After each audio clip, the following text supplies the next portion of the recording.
दोस्तों आज के इस वीडियो में हम लोग सीखेंगे मशा को कैसे बनाते हैं।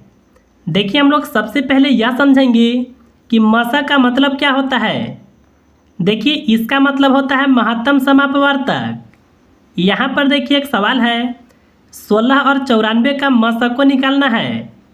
देखिए सबसे पहले आपको छोटी संख्या को लिखना है। इसके बाद देखिए आपको इस तरह से लाइन को खींचना है और देखिए यह जो बड़ी संख्या है इसको आपको यहाँ पर लिखना होगा। अब देखिए आपको 16 से 94 में भाग को लगाना है। देखिए 16 का पहाड़ा अगर आप 5 बार पढ़ते हैं तो यह होगा 80।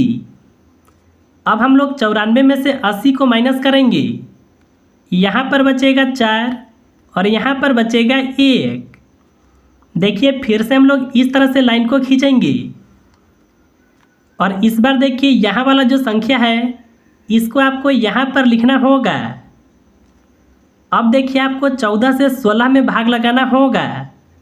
तो देखिए यह भाग लगेगा एक बार में, इसके नीचे 14 को लिखेंगे। अब हम लोग 16 में से 14 को माइनस करेंगे। माइनस करने पर बचेगा 2।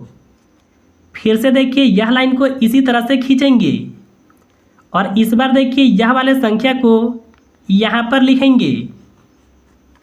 अब देखिए हम लोग 2 से 14 में भाग को लगाएंगे। देखिए 2 का पहाड़ा अगर आप 7 बार पढ़ते हैं तो यह 14 आ जाएगा। अब हम लोग 14 में से 14 को माइनस करेंगे तो यह देखिए 0 के बराबर आएगा।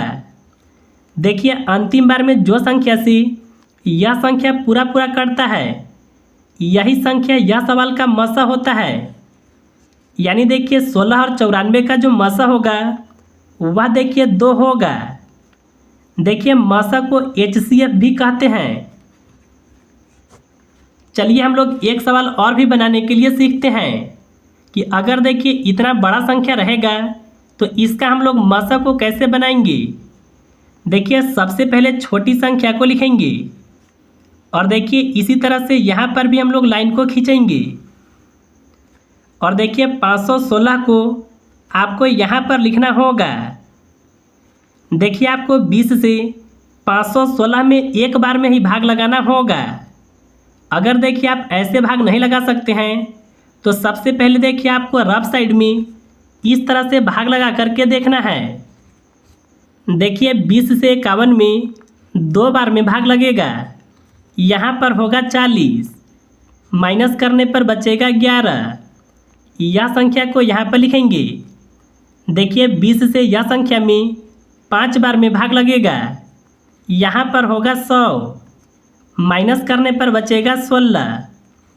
अब देखिए आगे भाग नहीं लगेगा। यानी देखिए अगर आप 20 से 516 में भाग लगाएंगे तो आपको देखिए 25 बार में लगाना होगा। तो यहाँ पर देखिए 25 को लिखेंगे। अब देखिए आपको 20 से 25 में गुना करना होगा। तो देखिए 2 से गुना अगर आप 25 में करते हैं यह होगा 50। इसके अंत में 0 है तो एक 0 लगाना होगा।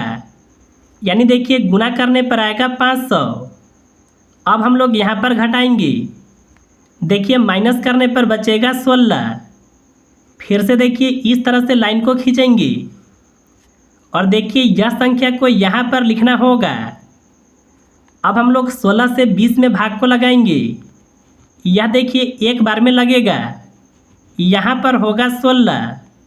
20 में से 16 को माइनस करें, यहाँ पर बचेगा 4। यह लाइन को देखिए फिर से हम लोग इस तरह से खींचेंगे और यहाँ वाले संख्या को यहाँ पर लिखना होगा। अब हम लोग 4 का पहाड़ा पढ़ेंगे और 16 को लाएंगे। देखिए 4 का पहाड़ा 4 बार पढ़ने पर यह 16 आ जाएगा और माइनस करने पर देखिए संख्या 0 के बराबर आएगा। अंतिम बार में यह 4 से कटा है ना, तो देखिए यह सवाल का जो मशा होगा वह देखिए 4 होगा। तो देखिए इस तरह से आप बिल्कुल आसानी से मशा को निकाल सकते हैं।